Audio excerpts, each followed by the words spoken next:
நம்ம ID 10K followers வரனால இந்த வீடை ஃப்ரீயா கொடுக்க போறோம். என்னடி சொல்ற? நடைக்காவலேருந்து 2 கிலோமீட்டர், ஊரம்புலேருந்து 2 கிலோமீட்டர் நடுவில் தான் இந்த வீடு லொக்கேட் ஆயிருக்கு. உள்ள மட்டும் கிடையாது, வெளியுமே பார்க்கிங் டைல்ஸ் ஒட்டியிருக்காங்க. மொத்தம் 10 சென்ட் லேண்ட்ல தான் இந்த வீடு இருக்கு. வீட்டோட ஃப்ரண்ட்ல 2 சைடுமே கார்டன் வைக்கிற மாதிரி செட்டப் இருக்கு. நல்ல ஒரு குட் வைபா வீடு இருக்கு. ஃப்ரண்ட்ல ஒரு சின்ன சிட் அவுட் இருக்கு. அதுக்கப்புறம் உள்ள போனா பெரிய ஒரு ஹால், 1 2 ரூம் இருக்கு. இது படிக்கட்டு, இது காமனான பாத்ரூம். அதையும் தாண்டி உள்ளே போகும்போது கிச்சன் டைல்ஸ் ஒர்க் முடிச்சு நீட்டாக இருக்குது. அதில் ஒரு ஹோல் இருந்து அது என்னடான்னு பார்க்கும்போது அந்த சைடு உள்ள டைனிங் ஹால் அதில் தெரியும். அதை தாண்டியும் ஒரு ரூம் இருக்குது. அது பக்கத்துலேயே நம்ம டைனிங் ஹால். இதுதான் நான் சொன்ன அந்த ஹோல். அதுக்கு கூடவே இன்னொரு ரூமும் இருக்குது. மொத்தமே இது 4BH வீடு. பின்னாடி மரம் செடி கொடின்னு இருக்குது. காமனாக 2 பாத்ரூம் இருக்குது. தண்ணிக்கு பயப்படாண்டாம் போர் இருக்குது. நாய் வளர்க்கணுனாலும் ஒரு நல்ல நாய் கூடு இருக்குது. அதுக்கு மேலேயும் கொஞ்சம் இடம் எம்டியாக இருக்குது. இங்கே நீங்கள் நல்ல ஒரு கார்டன் வச்சுக்கலாம்.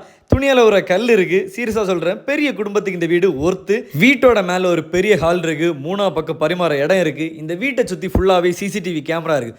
ஸோ சேஃப் அண்ட் செக்யூரிட்டியாக இருக்கும். மேலே மாடியில் போய் பார்த்தீங்கன்னா பெரிய ஸ்பேசியஸ் உள்ள ஒரு பால்கனி இருக்குது. இந்த லேண்ட் பக்கம் ஒரு ஹாஸ்பிட்டல், ஸ்கூல் வரப்போகுது. லேண்டோட வேல்யூ ஏறப்போகுது. மெயின் ரோட்டில் இருக்க இந்த வீட்டுக்கு விலையே இல்லை. ஆனால் சென்ட்டுக்கு கஸ்டமர் 10 லட்ச ரூபா கோட் பண்ணியிருக்காங்க. விலை ஏற முன்னாடி கான்டாக்ட் நம்பர் கொடுத்துருக்கேன், கான்டாக்ட் பண்ணி வாங்கிக்கோங்க.